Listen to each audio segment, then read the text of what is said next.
The Pullman strike's failure was the most influential part of the strike on labor forces across the U.S. Immediately after the strikes were subdued, there wasn't any turmoil. All the strikers had returned to work, and the ARU was gone. However, this uneventful aftermath had shown that the government's use of troops meant that the government put the laborers as one of their last priorities. On the other hand, it let the American people know how much power they had. As the publicity of the Pullman strike increased more and more, Americans saw the labor issues and realized their need for reform.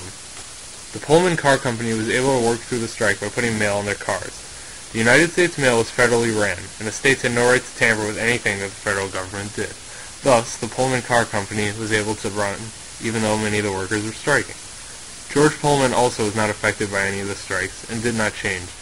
He made all the workers sign a legally binding document that said they could not join any labor unions, or else they would not be rehired. This worked for many of the workers, who believed that they would be treated better and would not need to have another strike in order to get a decent treatment. They were among the millions of lower-class laborers in the United States that were dependent on their factory jobs. Thus, the workers could be easily replaced, and without the help of unions, they could be treated like a piece of garbage and still work for the company. The Pullman strike caused immediate reform and became the country's first national strike. The whole nation's railroad system was held still by the will of one state, and for the first time federal troops were called in to hold back strikers. The much-needed reform happened slowly, but with growing advocates, became a huge priority for American economics. As other strikes across the nation continued to affect the working community and revenue gained from these industries, more and more people began paying attention to the workers and their message. The Pullman strike became a source of power and example for other states and unions, showing the rest of the nation how much power a small group of individuals have over an authority figure. Proving that a sum of people unified against an issue can make a huge difference for not only themselves, but the rest of the nation. Considering America's utopian views, this idea fueled many of other strikes, striving for the same cause. The Pullman strike set an example for the strikes that followed.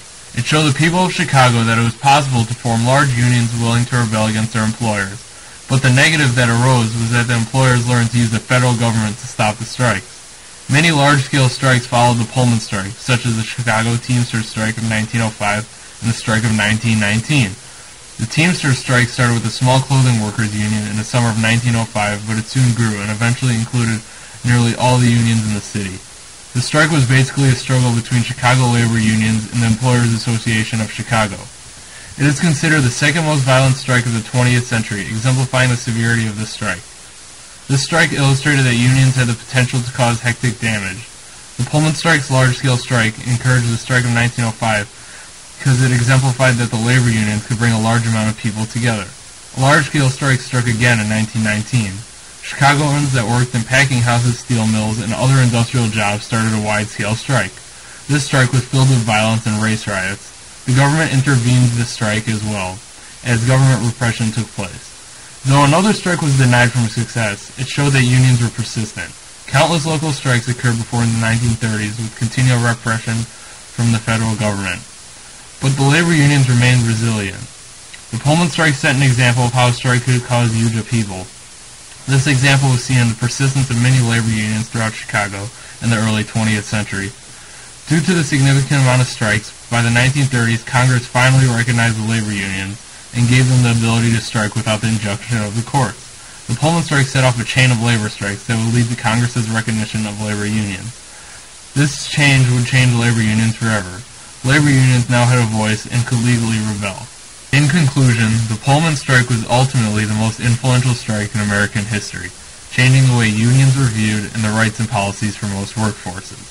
The strike showed the whole nation how powerful a union can be and became an example of how unification led to power and success.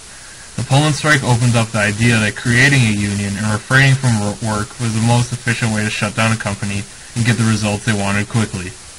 Then, because of this realization, several strikes broke out across the nation, addressing the long overdue reform.